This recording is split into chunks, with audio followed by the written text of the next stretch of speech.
Ever wonder how soldiers shoot accurately, even in the stress of a combat environment?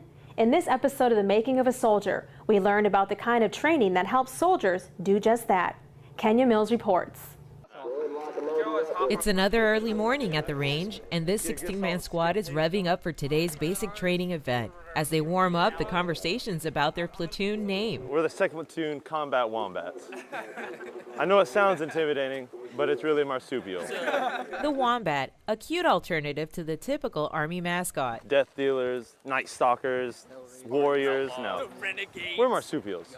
We're a cuddly little animal that's kept as a pet. We triumph in the face of adversity. Today, the Wombats will face some of that adversity at an event called a stress shoot. Let's go! A test of will, stamina, and the fundamentals of shooting combined. Because we know when we shoot in combat that it's not going to be, just this low-key thing. We got to get their heart rates up and get them used to firing under stress. The troops are given a packing list for a 35-pound ruck. They're wearing a 25-pound bulletproof vest and are carrying a 7.5-pound M4 carbine. That's almost 70 pounds of added weight. It feels pretty light. Depends on how well you pack it. No matter how you pack it, that weight is about to feel a whole lot heavier.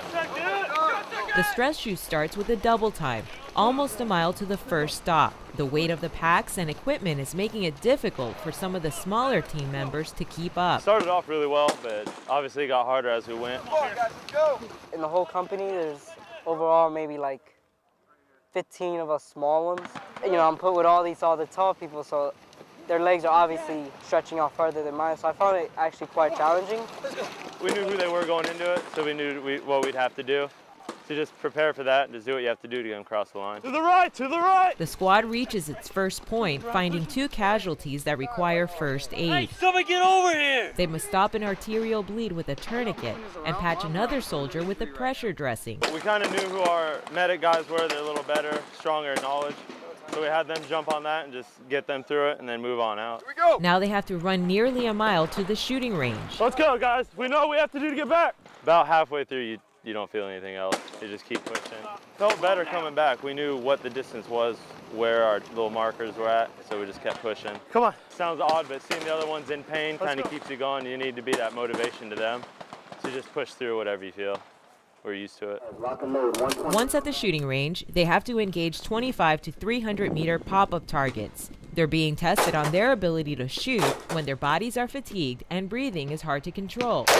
The main key factor shooting is your breathing, and just coming off a run like that, you're moving so much, trying to maintain a breath, so you really have to, a lot of focus is on that, on just keeping that breath. Let's go, guys, come on! Learning to shoot under physical and mental duress is the reason why stress shoots are a staple in infantry training. These soldiers will move on to see more of these scenarios with much more complexity in the operational army to prepare them for the rigors of combat. I want to see them be able to work under stressful environments and still execute the things that we've been teaching them without us sitting there standing over them, telling them exactly how to operate.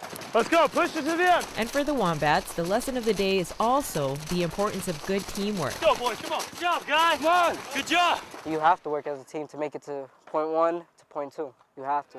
Kenya Mills, Fort Benning TV. I'm ready to go to battle with you. Go Wombats.